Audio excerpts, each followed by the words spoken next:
1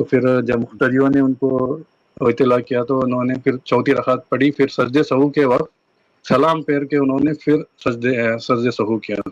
یہ طریقہ صحیح تھا یا؟ ہاں بالکل صحیح ہے، ان کا طریقہ ایک دم صحیح ہے.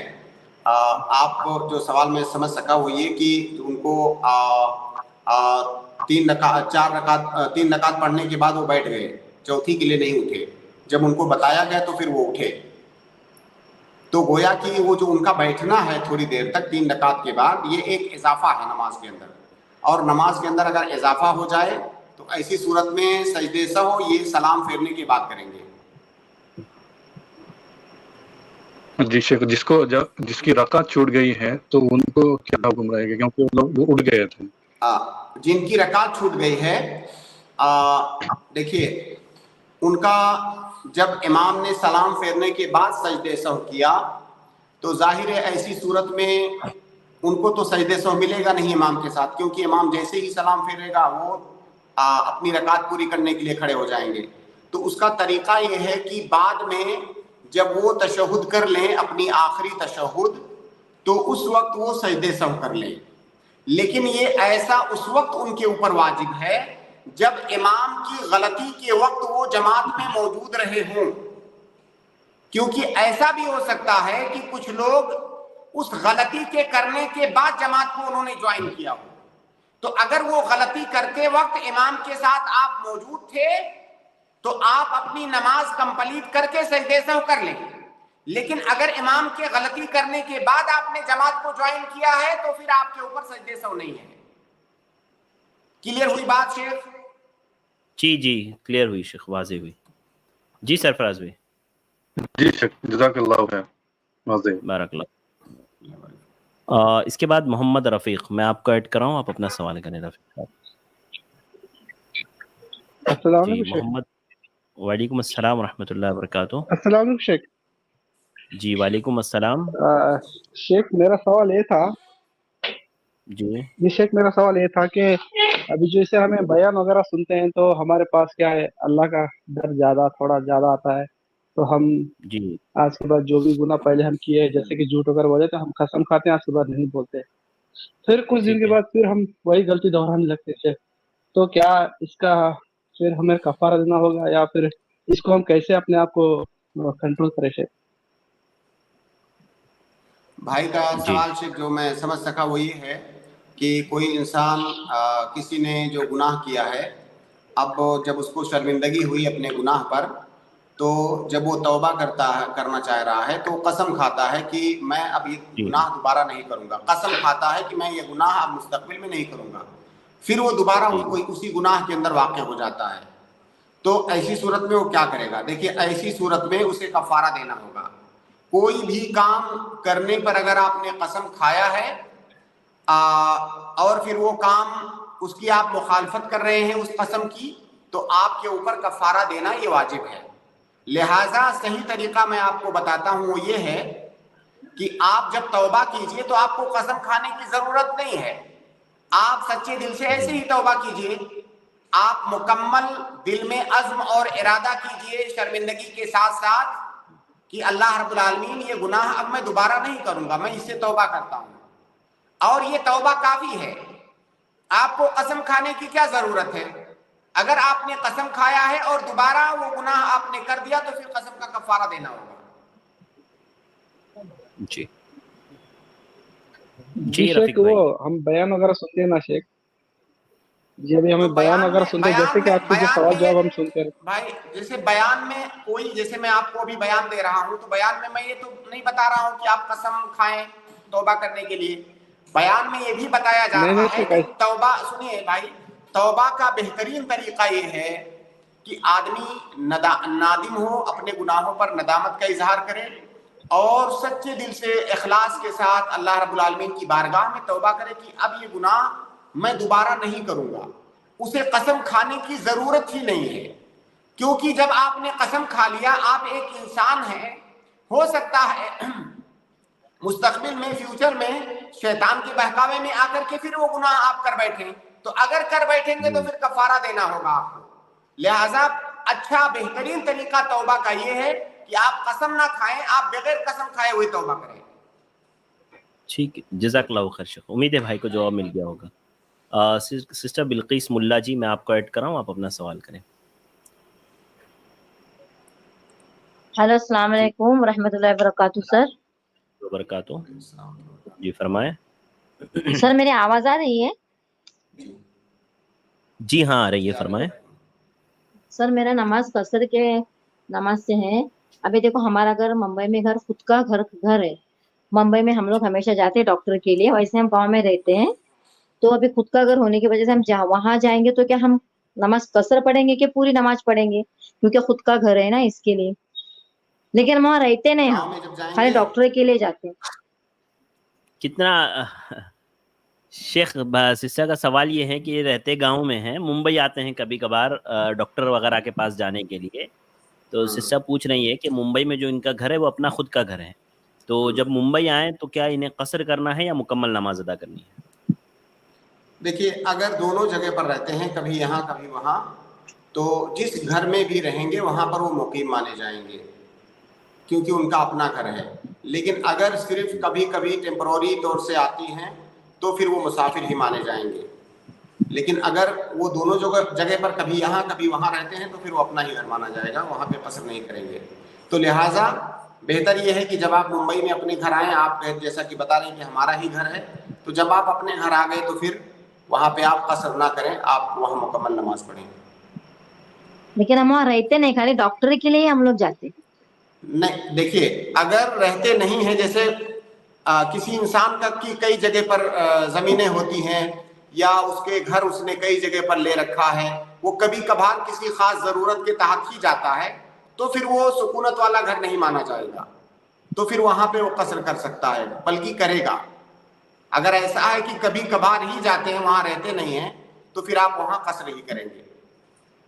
ہاں, اور دوسری بات ہے کہ کبھی اپن ممبئی میں رہتے نا, تو ممبئی میں ٹریفک بہت رہتی ہے, اور ہم باوضو رہتے ہیں, اور کبھی مغرب کی اذان ہو جاتی ہے, لیکن گھر پہنچتے پہنچتے مغرب کا ٹائم نکل جاتا ہے. تو کیا ہم خود کی گاڑی میں مغرب کی نماز پڑھ سکتے ہیں؟ آپ یا تو راستے میں کہیں پر اتر کر کے نماز پڑھ لیں, اور نہ, اگر ممبئی میں اترنے تو جگہ نہیں رہتی ہے نا, ممبئی میں تو جگہ نہیں رہتی ہے, تو ہمیشہ آپ ٹریفک فل رہتی ہے. ہاں, اور ایسی صورت میں آپ مغرب کی نماز کو مؤخر کر کے جا کے گھر پہ عشاء کے ساتھ پڑھ لیں. ہاں چلے, ہاں کیونکہ ظاہر چلے ہے یہ مسئلہ روزانہ تو نہیں پیش آتا ہوگا, کبھی کبھی یہ ایسا ہوتا ہے, تو آپ گھر پہ جا کے جمع تاخیر کر لیں. ہاں چلو, شکریہ شکریہ. السلام جزاک علیکم اللہ. ورحمۃ اللہ. وعلیکم السلام. اس کے بعد میں جو ہے اگلے گیسٹ سسٹر نصرت جہاں کو ایڈ کر رہا ہوں. سسٹر آپ اپنا سوال کریں. السلام علیکم شیخ. وعلیکم السلام ورحمۃ اللہ وبرکاتہ. السلام علیکم. جی وعلیکم السلام میرا ورحمۃ اللہ سوال یہ ہے وبرکاتہ. کہ میں نے اپنے ابا سے 50,000 روپیہ لیا, تو دینے جی سے پہلے میرے ابا انتقال کر گئے. پھر میں نے امی کو 10,000 روپیہ دے دیا, بلکہ 40 انتقال کر گئی. ہم رکھ لیں یا آپ سب کی کو آواز دینا بیچ پڑے میں گا؟ کٹ گئی. اپنے والدہ کو 10,000 دیا, اس کے بعد میں سمجھ گیا, اس بہن کا کے بعد سوال. میرے پاس 40,000 روپیہ بچا. تو اب میں اس میں سب کو بانٹیں گے جتنے وارث ہیں, یا ہم کو صرف ہم ہی رکھ لیں, کسی کو نہیں دینا پڑے گا؟ آپ نے اپنے ابا سے 50,000 لیا, اور واپس کرنے سے پہلے ابا کا انتقال ہو گیا. 50,000 روپیہ لے.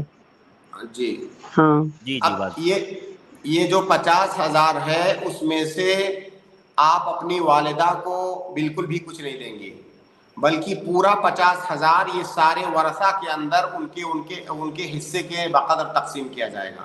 آپ کے ابا کے جو بھی ورثہ ہیں, جن میں آپ کی والدہ بھی ہیں, آپ بھی ہیں, آپ کے بھائی بہن بھی ہیں, سارے لوگوں کو اس میں اپنے اپنے حصے کے اعتبار سے ملے گا.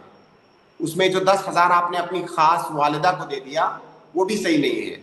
وہ 50,000 سارے لوگوں کا ہے, جس کا جو حصہ بنتا ہے وہ اتنا لے گا اس میں. جی. ایک منٹ, میں نے میوٹ کیا تھا. جی سسٹر. جی امی سسٹر اب تو نصرت. دے چکی 10,000, اور ان کا انتقال ہو گیا. والدہ کو تو دے جو چکے تھے, ان کا بھی انتقال ہو گیا. تو دیکھیے 10,000 50,000 میں سے آپ کتنے بھائی بہن ہیں؟ ہم لوگ 12 بھائی بہن ماشاء اللہ. ماشاء اللہ. تو ان کی والدہ کا شیخ اس میں سے 1 سمن بنے گا، تو 50,000 کا 1/8 کتنا بنے گا؟ جی یعنی 50,000 کا 1/8 نا تقریباً 6,000 سے کچھ زائد بنے گا. 6,000. جی جی 6,000 سے کچھ زائد بنے گا. دیکھیے میرا حساب آپ سے تیز ہے. جی جی تو 6,000 سے کچھ زائد بنے گا ان کا. تو 6,000 تو ان کا بن ہی رہا تھا. باقی جو 4,000 کا مسئلہ ہے، آپ اپنے بھائی بہنوں سے بات کیجئے کہ والدہ کی طرف اتنا زیادہ چلا گیا تھا، اور اپنے بھائی بہنوں کو آپ اس بات پر راضی کر لیجئے کہ وہ جو والدہ کی طرف جو 4,000 تقریباً زیادہ چلا گیا وہ اس کو معاف کر دیں، اور باقی کا جو 40,000 بچا ہوا ہے اس کو آپ لوگ آپس میں تقسیم کر لیں، جس کا جو حصہ بنتا ہے. بہنیں 1 حصہ، بھائی 2 حصہ. جی سسٹر نصرت جہاں. جی جزاک اللہ خیر. بارک اللہ فیکم، بہت بہت شکریہ. اگلے گیسٹ ہے اشفاق. میں آپ کو ایڈ کر رہا ہوں، آپ اپنا سوال کریں. جی اشفاق صاحب. السلام علیکم شیخ. وعلیکم السلام. جی شیخ میرا سوال ہے کہ جیسے زمین مطلب بھرنا لیتے ہیں، بات سمجھ رہے ہیں شیخ؟ بھرنا نہیں سمجھ مطلب رہے کیا ہوتا ہے بھرنا؟ بھرنا جیسے مان لیجیے 1 بیگھہ زمین ہے اور اس کو 2 لاکھ روپے زمین والوں کو دیا، اور اس کو 5 سال رکھنا ہے یا 2 سال رکھنا ہے، اب پھر جا کے وہ ٹاکا ریٹرن کرے گا تو اس کا زمین چھوڑنا ہے. جی رہن جس کو گروی. ہیوی ہاں چلیے ڈپازٹ. ہاں تو اب اس میں یہ چیز جائز ہے یا نہیں ہے؟ تو پھر اس زمین کو آپ مان لیجئے 1 لاکھ یا 2 لاکھ آپ نے دیا اور اس کی زمین لے لیا 1 بیگھہ 5 سال کے لیے. اس زمین کو آپ کیا کریں گے؟ اس پہ کھیتی کریں گے. جی اس پہ کھیتی کریں گے اور فائدہ اٹھائیں گے 5 سال تک. جی. پھر 5 سال کے بعد وہ آپ کو 1 لاکھ بھی واپس لے لیں گے جو آپ نے دیا تھا. جی وہ 1 لاکھ واپس کریں گے، پھر ہم اس کو کھیت دے دیں گے. نہیں، یہ سود ہے، یہ سود ہے، یہ جائز نہیں ہے. چلیے آپ دیکھیے ایک بات سنیے آپ پہلے اس کا سن لیجیے پوری بات. حل بھی تو سن لیجئے اس کا. یہ جائز نہیں ہے تو اس کی جائز شکل کیا ہوگی؟ آپ ایسا کیجئے کہ اس میں جب کھیتی کیجئے تو اس میں جو پیداوار ہوتا ہے غلہ، اس میں سے اپنی مزدوری نکال لیجئے، اور اس میں جو خرچہ لگا ہے کھیتی کرنے میں وہ خرچہ نکال لیجئے. باقی جو غلے کی رقم بچتی ہے اس کو آپ مائنس کرتے جائیے اس کے قرض میں سے. جو قرض آپ نے 1 لاکھ دیا ہے اس میں سے مائنس کرتے جائیے. ظاہر ہے 1-2 سال کے بعد وہ اس کا پورا قرضہ مکمل ہو جائے گا. پھر اس کی زمین واپس کر دیجئے، اس سے 1 لاکھ جو آپ نے دیا ہوا کچھ بھی مت لیجئے. تو یہ جائز ہے. چلیے یہ تو ٹھیک ہے شیخ. اور آج کل مطلب کہ ہم معاشرے میں ایک اور نیا قانون چالو ہوا ہے کہ جیسے اگر مان لیجئے کہ 1 بیگھہ زمین کا ہم نے 1 لاکھ روپے اس کو دیا 1 سال کے لیے. اب یہ کرتا کیا ہے کہ 10,000 روپے سالانہ کٹوا دیتے ہیں، اور مان لیجیے کہ مطلب اس کو ہم اگر 5 لاکھ روپے دیے ہیں اور 5 سال کے 1 بیگھہ کھیت رکھنا ہے تو 10,000 روپے سالانہ کٹوا کے 5 سال میں 50,000 کٹوا کے مطلب 4.5 لاکھ روپے ریٹرن لے رہا ہے اور زمین مطلب کہ اس کو دے رہا ہے. تو یہ چیز کیا جائز ہو سکتا ہے؟ شیخ کیسے تھوڑا سا مجھے سمجھائیں. میں سوال بھائی نے ایسا کہا کہ کسی نے سمجھیے ایک کھیت لیا اور سامنے والے کو 1 لاکھ پر، اور سامنے والے کو جو ہے 1 لاکھ روپے دیے. اب وہ کھیت اس نے لیا 5 سال کے لیے اور ہر سال وہ 10,000 روپے کٹا رہا ہے. یعنی وہ 1 لاکھ میں سے 10,000 کٹا رہا ہے ہر سال، اور ایسے 5 سال میں 50,000 کٹ گئے. 50,000 روپے وہ جب دے گا تو وہ زمین اس کو واپس کر دے گا 5 سال بعد. دیکھیے تو گویا کہ وہ جو 1 بیگھہ زمین ہے، اس 1 بیگھہ زمین کا کرایہ سالانہ 10,000 روپیہ ہوا ہے نا جی. اس کا 1 بیگھے کا کرایہ سالانہ وہ 10,000 دے رہا ہے، اور اسی 1 لاکھ میں سے ہر سال 10,000 کٹ رہا ہے. 5 سال کا کرایہ ہو گیا 50,000. 5 سال کے بعد وہ 50,000 واپس کر دے گا اور وہ زمین واپس کر دے گا. ایسے ہی جی یہ درست ہے، کیونکہ وہ جو 10,000 ہے وہ کرایہ ہے, اس کو آپ کرایہ بنا دیجئے, اس زمین کا کرایہ ہے. تو یہ اس میں ہوتا کیا ہے کہ اگر آپ کو کرایہ دینا ہے تو جیسے اگر میرا کوئی میرا زمین ہو تو کرایہ ہم نہ طے کریں گے, لیکن یہاں ویسا نہیں ہوتا ہے. اگر جس کو ہم نے زمین مطلب کہ واضح ہے اشفاق بھائی. دیکھیے شیخ, یہاں یہ بھی وہی معاملہ ہے کہ اس میں زیادہ سود کھا رہا ہے, اس میں کم سود کھا رہا والا معاملہ ہے. جیسے ابھی مطلب سود تو کھا رہا ہی ہے. ممبئی میں ہمارے یہاں ہوتا ہے کہ بھائی ایک تو یہ کہ مکمل ہیوی ڈپوزٹ پہ لیا جائے, دوسرا یہ کہ بھاڑا کم لیا جائے, تو اسی حساب سے مطلب یہ ہے کہ بھاڑے سے آپ کٹ جائے. ہاں دیکھیے, میں تھوڑا اور اس میں تفصیل کرتا ہوں. یہ جو 10,000 کی بات کر رہے ہیں کہ ہر سال اس میں سے 10,000 کٹے گا, مطلب اس کا کھیت کے بدلے میں 10,000 روپیہ کٹے گا, تو یہ دونوں کے آپسی اتفاق سے ہونا چاہیے. اس میں اگر ظاہر ہے جب آپ کسی سے گھر یا زمین یا کوئی بھی چیز کرائے پر لیتے ہو تو صرف ایک طرف والے کی مرضی تھوڑی چلتی ہے. اس میں دونوں آدمی آپس میں کسی ایک رقم پر سمجھوتا کرتے ہیں کہ بھائی میں اتنا کرایہ لوں گا, میں اتنا کرایہ دوں گا.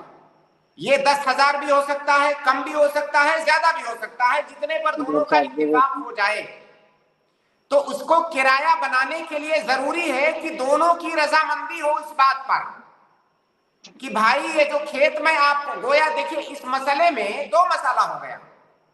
ایک مسئلہ تو اس نے 1,00,000 روپیہ قرض دیا ہوا ہے, یہ ایک مسئلہ ہو گیا. اس کو 5 سال کے بعد وہ 1,00,000 واپس ملنا چاہیے, یہ ایک معاملہ ہو گیا. دوسرا معاملہ یہ ہے کہ وہ اس کو زمین دے رہا ہے کرائے پر. اب یہ کرایہ جو ہے دونوں کے آپسی اتفاق سے طے ہونا چاہیے. ایسا نہیں ہو سکتا ہے کہ چونکہ میں نے قرض دیا ہوا ہے اس لیے میری مرضی چلے گی. ایسا نہیں ہونا چاہیے, کیونکہ اگر ایسا ہوگا تو اس کا مطلب وہ اپنے قرض کا فائدہ اٹھا رہا ہے.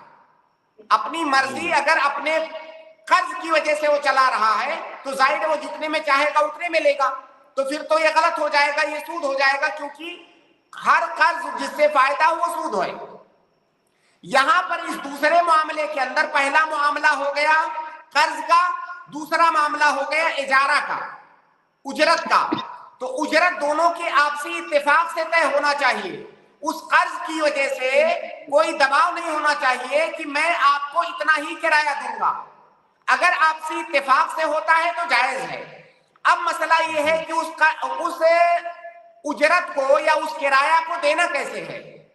یہ جو آدمی ہے قرض دینے والا, یہ کہہ رہا ہے بھائی میں نے آپ کو جو قرض دیا ہوا ہے 1,00,000, آپ اسی میں سے ہر سال 10,000 روپیہ کاٹتے رہیے. تو گویا کہ جیسے ہی 1 سال گزرا اب اس نے 10,000 کاٹ لیا, اس کا جو ہے 90,000 بچا. اسی طرح وہ ہر سال 10,000 کاٹتے جا رہا ہے. تو یہ اسی صورت میں جائز ہے جب اس کو آپ دو معاملہ بنائیں. ایک معاملہ تو ہو گیا قرض کا, دوسرا معاملہ ہو گیا اجارہ کا. اب وہ جو کرایہ پر دینے والا ہے یا سوری وہ جو قرض دینے والا ہے, اس قرض دینے والے کو اس پر فائدہ نہیں ہونا چاہیے. اور فائدہ ضروری نہیں ہے کہ پیسے کی ہی شکل میں ہو, وہ فائدہ کسی بھی شکل میں اگر اس کو ہو رہا ہے تو جائز نہیں ہے. اب فائدہ یہ ہے کہ جیسے وہ کہے کہ میں نے آپ کو قرض دیا ہے اس لیے میرا آپ کے اوپر احسان ہے, اب ایسا ہے کہ کرایہ میں طے کروں گا, یہ اس کا فائدہ ہوا. لیکن اگر کرایہ وہ طے نہیں کر رہا بلکہ دونوں کے آپسی رضامندی اور اتفاق سے ہو رہا ہے بغیر کسی دباؤ کے, تو پھر یہ جائز ہوگا. ایک طرح سے فائدہ یہ بھی ہو سکتا ہے نا جو قرض لینے والا ہے وہ سامنے سے کمی آفر کر دیں تاکہ وہ جو ہے راضی ہو جائے دینے والا. دیکھیے شیخ, اگر وہ دباؤ کسی کے اوپر بھی ہے, دونوں میں سے کسی کے اوپر, تو دباؤ کا مطلب یہی ہوا کہ سیکنڈ پارٹی کو فائدہ دیا جا رہا ہے اس قرض کی وجہ سے, تو پھر جائز نہیں ہوگا. اسی طرح ایک بات اور آپ یاد رکھیں, اس میں ایک اہم نقطہ کہ جیسے میں آپ کو قرض دے رہا ہوں 1,00,000 روپیہ, اور قرض دینے کے ساتھ ساتھ میں آپ کے اوپر یہ شرط لگا رہا ہوں کہ بھائی میں آپ کو قرض اسی وقت دوں گا, اسی شرط پر دوں گا کہ آپ اپنی زمین مجھے کرائے پر دو گے 5 سال کے لیے, ورنہ میں قرض نہیں دوں گا. تو یہ بھی جائز نہیں ہے. اگر قرض میں یہ شرط لگائی جائے کہ میں اسی وقت قرض دوں گا جب آپ مجھے اپنی زمین کرائے پر دو گے,